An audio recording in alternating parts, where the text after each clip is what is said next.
नमस्कार दोस्तों, स्वागत है आपका आज के मुख्य समाचार में, जिसमें सबसे पहली बड़ी खबर में जिक्र बिहार के विधानसभा चुनाव का, जहां पर एनडीए में फिर से फूट के संकेत और दूसरे चरण के मतदान से पहले यह बड़ा झटका एनडीए के लिए साबित हो सकता है। और आपको बता दें कि नीतीश कुमार की आबादी अनुसार आरक्षण की मांग पर भाजपा ने दर्ज की असहमति। जी हाँ दोस्तों, एनडीए की दो बड़ी पार्टियां भाजपा और जेडीयू एक दूसरे से सहमत नहीं है। इसी के साथ दूसरी बड़ी खबर में आपको बताएंगे कि आयकर छापे से गरमाई राजनीति, नल जल योजना के ठेकेदारों से 2.28 करोड़ रुपए बरामद। और तीसरी बड़ी खबर में जिक्र होगा कि चिराग पासवान की सभा में भीड़ जुटाने के लिए पैसे बांट रही महिला गिरफ्तार और इतने रुपए हुए बरामद। तो दोस्तों, हर एक खबर की गहराई में आपको ले जाएंगे, लेकिन उससे पहले अगर आपको भी ऐसा लगता है कि बिहार के विधानसभा चुनाव में नीतीश कुमार की विदाई तय है, तो आप अभी इस वीडियो को लाइक कीजिए और इस लाल बटन को दबा के इस चैनल को फ्री में सब्सक्राइब करके घंटी बजाकर कमेंट में लिखिए जय हिंद। दोस्तों, रुक करते हैं तमाम बड़ी खबरों की तरफ।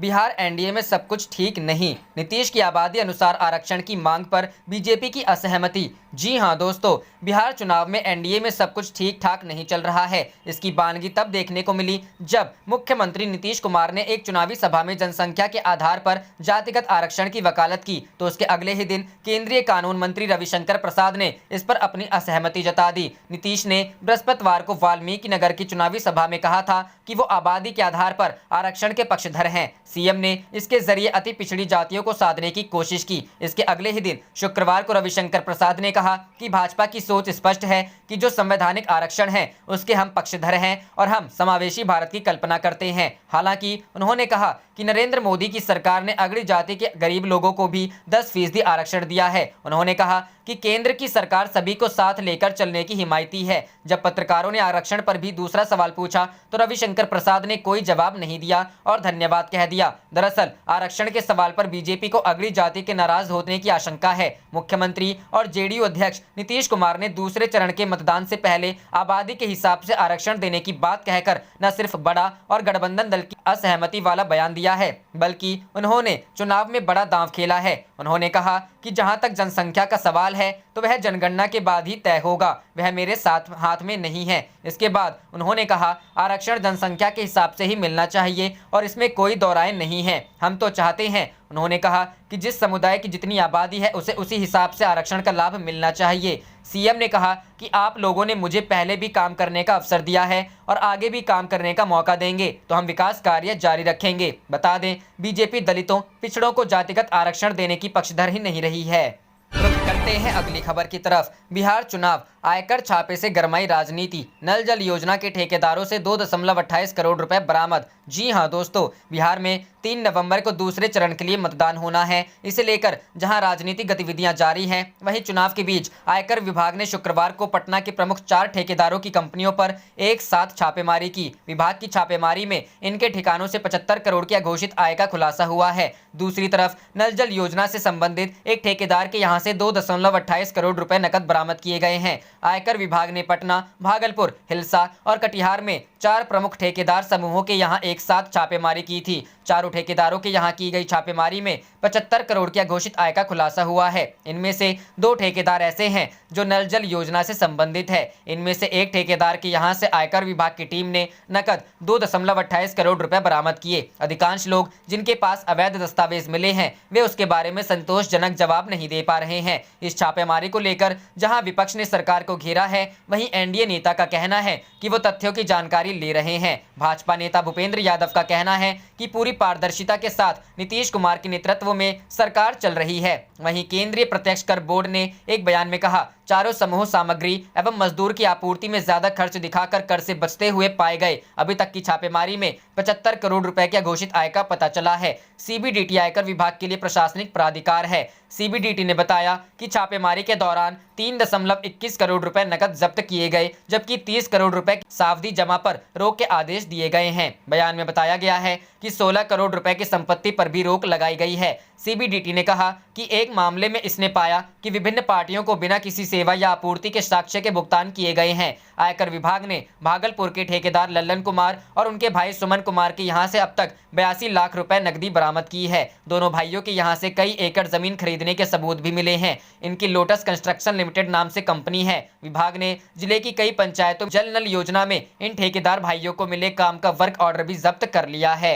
रुख करते हैं अगली खबर की तरफ। चिराग पासवान की सभा में भीड़ जुटाने के लिए पैसे बांट रही महिला गिरफ्तार, इतने रुपए हुए बरामद। जी हां दोस्तों, भागलपुर में लोजपा प्रत्याशी राजेश वर्मा पर पैसों के बल पर सैंडिस कंपाउंड में चिराग पासवान की जनसभा में भीड़ जुटाने का आरोप लगा है। वहीं इस मामले में बरबरगंज थाना पुलिस ने जनसभा में आए लोगों को पैसा बांट रही सूर्य लोक कॉलोनी निवासी शशिनाथ झा की पत्नी गुंजन झा के रंगे हाथों दबोच लिया है। इसके साथ ही पुलिस ने इसके पास से 6,400 रुपए नकद भी बरामद किए हैं। हालांकि आरोपी महिला को थाना स्तर से जमानत भी मिल गई है। वहीं इस संबंध में सिटी एसपी सुशांत कुमार सरोज ने बताया कि आरोपी महिला के विरुद्ध मामला दर्ज कर लिया है। इसके साथ ही सिटी एसपी ने कहा कि जांच के बाद दोषी के खिलाफ सख्त कार्रवाई की जाएगी। जानकारी के अनुसार स्थानीय लोगों ने पुलिस और मजिस्ट्रेट को फोन पर गुंजन झा द्वारा पैसा बांटने की गोपनीय जानकारी दी थी। जानकारी मिलते ही पुलिस ने त्वरित कार्रवाई करते हुए बबरगंज थाना पुलिस और चुनाव आयोग द्वारा नियुक्त मजिस्ट्रेट ने कार्रवाई करते हुए रंगे हाथों गुंजन झा को गिरफ्तार कर लिया है। रुख करते हैं अगली खबर की तरफ। कांग्रेस ने किया बड़ा चुनावी दावा, सीएम नीतीश की उड़ सकती है नींद। जी हां दोस्तों, बिहार का चुनावी समर अपने चरम की ओर बढ़ रहा है। इसी क्रम में हर पार्टियां अपने अपने तरीके से जनता जनार्दन को खुश करने में लगी हैं ताकि सीटों में बढ़ोतरी की जा सके। इसी में महागठबंधन की सहयोगी पार्टी कांग्रेस ने एक ऐसा चुनावी पासा फेंका है जिससे जेडीयू और नीतीश कुमार की नींद उड़ सकती है। महिला कांग्रेस की राष्ट्रीय अध्यक्ष सुष्मिता देव ने कहा है कि यह देश के प्रधानमंत्री नरेंद्र मोदी और राज्य के मुख्यमंत्री नीतीश कुमार ने महिला सुरक्षा उनके विकास को मुद्दा जरूर बनाया, पर उनके लिए किया कुछ भी नहीं। यह स्थिति तब है जबकि बिहार में अकेले 3.4 करोड़ महिला मतदाता है। सुष्मिता देव शनिवार को पटना में प्रेस से बात कर रही थी। सुष्मिता ने कहा कि नीतीश सरकार और प्रधानमंत्री जो बेटी बचाओ का नारा देते हैं, उन्होंने महिलाओं बच्चियों के लिए कुछ नहीं किया। बिहार में स्वास्थ्य, शिक्षा, सुरक्षा और कुपोषण के मामले में महिलाओं की स्थिति बेहद खराब है। स्कूलों में महिलाओं के लिए शौचालय नहीं है, जिस वजह से स्कूलों में बच्चियों का ड्रॉप आउट रेट बहुत ज्यादा है।